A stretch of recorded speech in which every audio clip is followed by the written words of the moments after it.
Prova oral. Eles tinham 11 perguntas, escritas em 11 papéis diferentes, e mandavam você escolher 5 números. Eu falei, me dá 13579. Eles puxam as perguntas, leem, perguntam, quer que leia novamente? Não, sim, entendeu, entendi, perfeitamente, marcando tempo. 1 minuto para responder. Marcelo, ou responde ou não responde.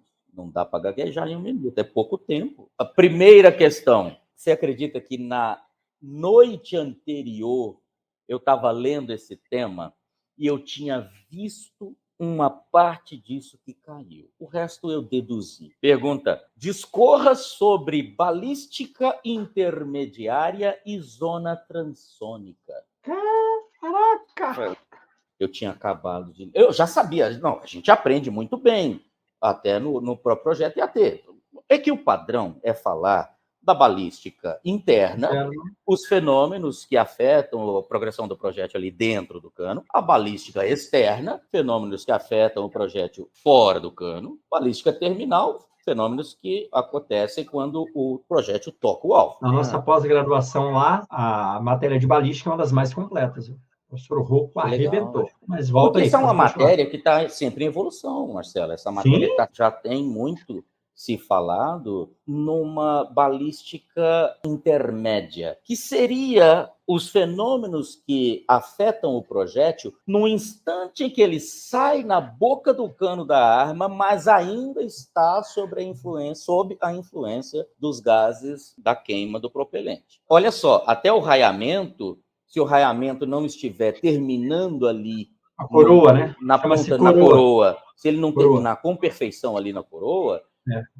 ele vai desestabilizar o projétil, sai gás para um lado e não sai pelo outro ainda, uma raia segura mais o projétil de um lado do que do outro. Então, falei, bom, normalmente se fala em balística interna, externa e terminal. Agora também se acrescentou a balística intermediária ou intermédia, que são ali os fenômenos que afetam na saída do cano e tal. Com relação à zona transônica, entendo a velocidade do som aí, 340 metros por segundo, romper a barreira do som causa uma enorme resistência no projétil, ele perde muita velocidade quando está viajando acima da barreira do som, e quando ele cai abaixo da barreira do som, ele tem alguns fenômenos ali também que acontecem, mas assim, não sei exatamente o que vocês querem dizer com zona transônica. Beleza. Olha, falou disso, falou daquilo, não zerei.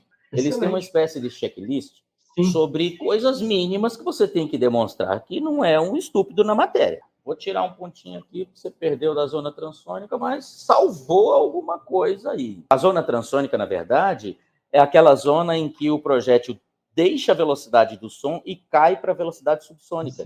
A outra foi moleza. Fale sobre a história da evolução das armas de fogo. Também perdi um pontinho. Eu descrevi a evolução das armas de fogo e descrevi a evolução dos projéteis. Antecarga, retrocarga. Você deixou de falar uma coisa que eu falei no seu curso, que eu falei que eles cobrariam. Não fica tudo na cabeça, né, companheiro?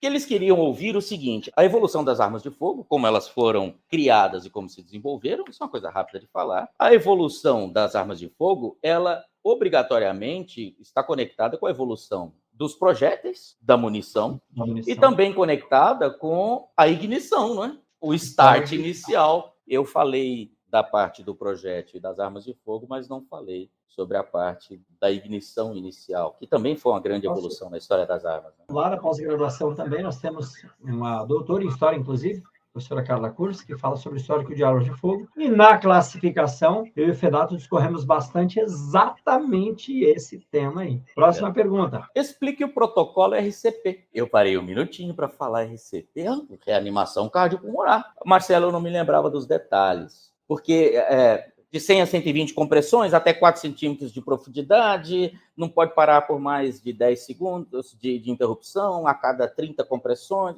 é muito número. Mas eu disse que há um ritmo de massagens cardíacas que se faz. Lembrei que era até 120, mas não me lembrava o mínimo. Há também uma questão de até onde se pode comprimir, né?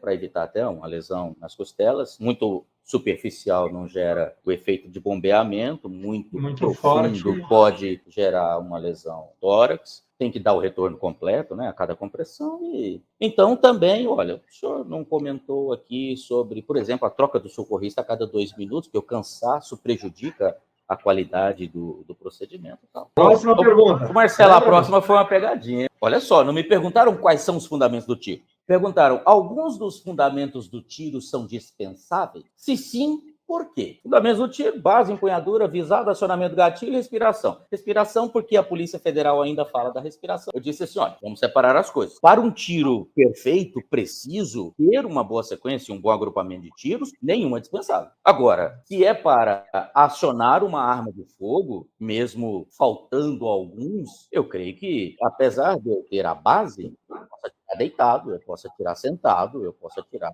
correndo. Então, em tese, a base para acionar uma arma de fogo seria dispensável. E aí foi por eliminação. Avisada, eu posso dar um tiro instintivo. Nem sempre eu tenho a oportunidade de dar avisada. Eu também posso só atirar com a respiração presa. Só 2 fundamentos do tiro não são dispensáveis, Marcelo. A empunhadura e o acionamento do gatilho. Porque sem a empunhadura, a arma não está na sua mão, ela caiu. E sem acionamento do gatilho, ela não atira. Pegadinha, eu nunca vi esse questionamento, bem interessante. Maldosa. Porque talvez eles estivessem cansados, Jário. Discorra sobre os fundamentos do tiro. E a última pergunta foi sobre classificação de calibres, e foi bem específico, porque disseram assim, ó, você fale sobre a classificação de calibres, do ponto de vista só de calibre real, calibre nominal e para armas de alma raiada. Calibre real medido entre cheios, né, do raiamento, não entre os sulcos do raiamento, e o calibre nominal é o nome comercial que se queira dar à coisa, não reflete necessariamente as características do projétil, não precisa ser exato. Nesse caso, eu falei que normalmente o calibre ele é classificado por uma medida do estojo e do diâmetro do projétil, é o que normalmente se utiliza, se dá essa medida às vezes em milímetros, às vezes em polegadas, sistema métrico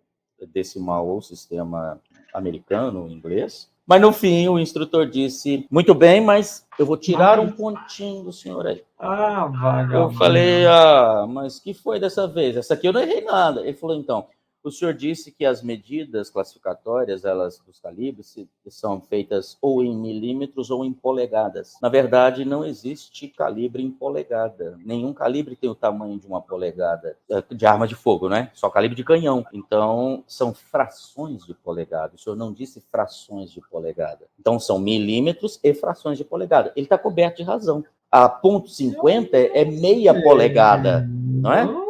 Eu vou dizer a você, foi preciosismo. 357 é coerente o que ele disse, mas é coerente também você entender que o parâmetro é a polegada. Se a fração ou se não...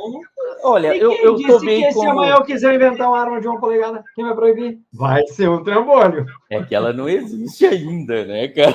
Ainda.